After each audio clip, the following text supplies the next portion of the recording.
ሰላም ለእናንተ ይሁን። በዛሬው ፕሮግራማችን በኢትዮጵያ በማህበራዊ ሚዲያ ላይ ትልቅ መነጋገሪያ በሆነው በዘማሪ ዶክተር ደረጀ ከበደ ዙሪያ በሚሰነዘሩት አስተያየቶች ላይ እናተኩራለን። ዛሬ የምንነጋገረው ስለ ግለሰቦች ፖለቲካዊ አቋም ሳይሆን በጉዳዩ ላይ የቤተክርስቲያን ምላሽ ምን መሆን ነበረበት በሚለው መሰረታዊ የሥነ መለኮት ጥያቄ ላይ ነው።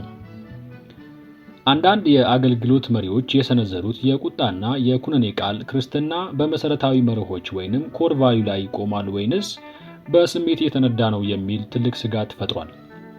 ይህንን የሶሻል ሚዲያ ፍርድ ቤት በመጽሐፍ ቅዱሳዊ የፍቅርና የፍትህ ሚዛን እንፈትሸዋለን። በስነ መለኮት እይታ ወይንም ቲዮሎጂካል ፐርስፔክቲቭ መፍረድና መለየት ወይንም ጀጅመንት ኤንድ ዲሰርመንት የሰማይና የምድር ያህል ልዩነት አላቸው። ክሪቲሲዝም የሰው ስህተት አይቶ ለውድቀት መፍረድ ሲሆን ዲሰርመንት ግን መንፈሳዊ ብስለት ተጠቅሞ ሁኔታዎችን ለእርምት መመዘን ነው። ጌታ ኢየሱስ በማቴዎስ ምዕራፍ 7 ላይ እንዳይፈረድባችሁ አትፍረዱ ሲል ለፍርድ አትቀመጡ ወይንም ዘ ሲት ኦፍ ጀጅመንት ማለቱ ነው። አንድን ሰው ከክርስትና ውጭ ነው ወይንም ዘረኛ ነው ብሎ ደምድሞ መናገር የአምላክን ስልጣን መጋፋት ወይንም ዩሰርፒንግ ጋድ ሶቨሬኒቲ ነው። የሰው ልጅ የልብን ኩላሊት መመርመር ስለማይችል በውጫዊ ንግግሮች ላይ ተመስርቶ የሰውን ማንነት ማርከስ ከመጽሐፍ ቅዱስ ስነ ምግባር ያፈነገጠ ተግባር ነው። ሐዋርያው ጳውሎስ በገላትያ ምዕራፍ 6 ከቁጥር 1 ላይ መንፈሳዊ የሆናችሁ እናንተ እንደዚህ ያለውን ሰው በየዋህነት መንፈስ አቅኑት ይላል። እዚህ ጋር አቅኑት የሚለው ቃል የግሪክ ፍቺው ካታርቲዞ ሲሆን ትርጉሙም የተሰበረን አጥንት መጠገን እንደማለት ነው። አጥንቱ የተሰበረን ሰው በዱላ በመምታት አይጠገንም። ዛሬ በዶክተር ደረጀ ላይ የሚሰነዘሩት ቃላት ግን ጠጋኝ ሳይሆኑ ሰባሪ ናቸው። ስለ መለኮታዊ ምሁራን ሪስቶሬቲቭ ጀስቲስ ወይንም የሚመልስ ፍትህ እንጂ ሪትሪቢቲቭ ጀስቲስ ወይንም ተበቃይ ፍትህ በቤተክርስቲያን ውስጥ ቦታ የለውም ይላሉ። አንድን አገልጋይ ለረጅም ዘመናት ካበረከተው መንፈሳዊ አሻራ ይልቅ በአንድ አወዛጋቢ ንግግር ብቻ ሰርዞ ማጥፋት የውጤት ክርስትና እንጂ የጸጋ ክርስትና ሊሆን አይችልም ይላል። በዮሐንስ ወንጌል ምዕራፍ 8 ላይ የተያዘችው ሴት ወደ ኢየሱስ ያመጡ ሰዎች ዓላማቸው ሕጉን ማስከበር ሳይሆን ራሳቸውን ጻድቅ አድርጎ ማሳየት ነበር። ዛሬ በማህበራዊ ሚዲያ ላይ እንዴት እንዲህ ይላል በማለት የሚጮሁ ብዙዎች እኔ የተሻልኩ ክርስቲያን ነኝ የሚል ስውር የፈሪሳዊነት በሽታ ተጠቂዎች ናቸው። ስነ መለኮት የሚያስተምረን ፍጹም በደለኛነት የሚባል ጽንሰ ሐሳብ አለ። ይህም ማለት ማናችንም ብንሆን በእግዚአብሔር ፊት ጻድቅ አይደለንም። ስለዚህ ዶክተር ደረጀንም ሆነ ሌሎች አገልጋዮችን ስንወቅስ በዚያው ልክ የእኛንም ማንነት በቃሉ መስታወት ማየት ይገባናል። ሌላውን ዘረኛ ስንል በእኛ ውስጥ ያለውን የራስን ወገን የማግነን ስሜት እንዳልተሸሸገ ማን ያውቃል? በጣም አሳሳቢ ጉዳይ አጥቢያ የሚመሩና ትውልድ የሚያስተምሩ መጋቢዎች ወይንም ፓስተርስ በማህበራዊ ሚዲያ ላይ የሚጠቀሙት ቋንቋ ነው። ያዕቆብ ምዕራፍ 3 ከቁጥር 10 ከአንድ አፍ በረከትና መርገም ይወጣል፣ ወንድሞች ሆይ ይህ እንዲህ ሊሆን አይገባም ይላል። አንድ የቤተክርስቲያን መሪ በሰዎች ፊት ለተፈጠረ አለመግባባት ምላሽ ሲሰጥ የእርቅ መንገድ ወይንም ሚኒስትሪ ኦፍ ሪካውንሲሌሽን መከተል እንጂ የግጭት ነዳጅ መሆን የለበትም። ግላዊ ምክር ፕራይቬት ሪቢዩክ ማቴዎስ ምዕራፍ 18 ላይ እንደተጠቀሰው መጀመሪያ ግለሰቡን ማነጋገር እንጂ አደባባይ ላይ ማዋረድ የለበትም። 3 የቃላት ጨዋነት ግሬሺየስ ስፒች ቃላችን በጨው እንደተቀመመ መሆን አለበት። ቆላሲያስ ምዕራፍ 4 ከቁጥር 6። ብዙዎች ዛሬ ዶክተር ደረጀ ከበደ ስለ ራሱ ድካምና ስህተት ሲናገር እንደ አዲስ ነገር አይተውት ሊገረሙ ይችላሉ። ነገር ግን የታሪክ ማህደሩና የዘመራቸውን መዝሙሮች በቅንነት ለሚያስተውል ሰው ደረጀ ስለ ራሱ ድካም መናገር የጀመረው ዛሬ አይደለም። አገልግሎት ከጀመረበት ወይንም መዝሙር መዘመር ከጀመረበት ቀን አንስቶ ማንነቱን ያለ ሽፋን ለእግዚአብሔርና ለሕዝብ ያቀረበ የራሱን ድክመት የማይደብቅ አገልጋይ ነው። ደረጀ ራሱን እንደ ፍጹም ጻድቅ ቆጥሮ አያውቅም። ይልቁንም ድካሙን በአደባባይ በመናገር የእግዚአብሔር ጸጋ በእርሱ ላይ እንዲሰራ የፈቀደ ሰው ነው። እስኪ ወደ ኋላ ተመልሰን የዘመራቸው መዝሙሮችን እንመለከት። እሱ ገና በወጣትነት እንዲህ ብሎ ነበር የዘመረው። ያለፈው በደሌን ተወው፣ ጌታ ያደራ አታስታውሰው፣ እባክህ ዕድል ስጠኝና ልጅህ አድርገኝ እንደገና። በደሌ በዝቶ በአመፃዬ ታውሬያለሁ፣ እንደገና አውጣኝ በኃጢአቴ ያለቅሳለሁ። የማልረባ ነኝ ኃይል የለኝ ብኩን ፍጡር፣ አንተን ሳይሆን ሟች ሥጋዬን የማክብር። ቃልህን ለማንበብ ዓይኔ ታወረ፣ እንዳልጸልይ ጉልበቴ ታሰረ።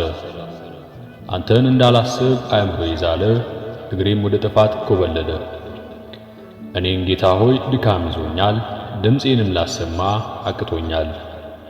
ወድቄያለሁኝ ጌታዬ አንሳኝ፣ እባክህ ሕይወቴን ለውጥልኝ። ምሕረት በኔ ላይ እንዲሆን ሻለው፣ እኔ ግን በቀልን ወዳጅ አድርጌያለሁ። ነፍሴ ተጎሳቁላ ፍጹም ሳያምርባት ተኮንና እንዳትኖር ይቅርታን አስተምራት። ይቅርታን ለማድረግ ልቤ አልሆን እያለው እግሬ የሚራመደው ሸካራ መንገድ ነው። የእግዚአብሔር ልጅ ሆይ ድካሜን ታውቃለህ፣ ዳብሰኝ እንደገና ትለውጠኛለህ። ጸጋው ባይበዛልኝ ባያስበኝ ኖሮ እንደኔማ ሥራ ነበርኩኝ ለሮሮ። ጌታን መላልሼ እንጨት ላይ ብሰቅለው ለመተላለፌ ብዙ ይቅርታ አለው። ምስጋናዬ ይኸው ከዜማዬ የድካሜን የመተላለፌን ውርደቴን ሸፍኖ በምህረት ዓይን ያየኛል ቶሎ፣ በደሌን አይቆጥርም ቸኩሎ። መሰረቴ ጠብቆ ብጓዝ እወዳለሁ፣ አለዚያ በነፋስ እወዛወዛለሁ። እንደኔማ እንደ ሐሳቤ ድል ተሞልቶ ባየው ልቤ። እኔስ በሕይወቴ ልበረታ ምኞቴ ነው ጠዋት ማታ። ለጥሞና ጊዜ አጣሁኝ ዘውትር በውጊያ ላይ እያለሁኝ። አዳከመኝ ትግል ከማልችለው ጋራ አቅሜን አለማወቅ አጉል ስንጠራራ።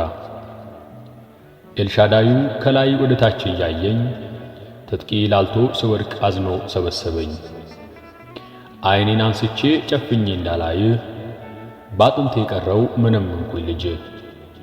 የምድረ በዳው ኑሮ ይበቃኛል፣ እጆቼን ላንሳ ዛሬስ ማርከኸኛል።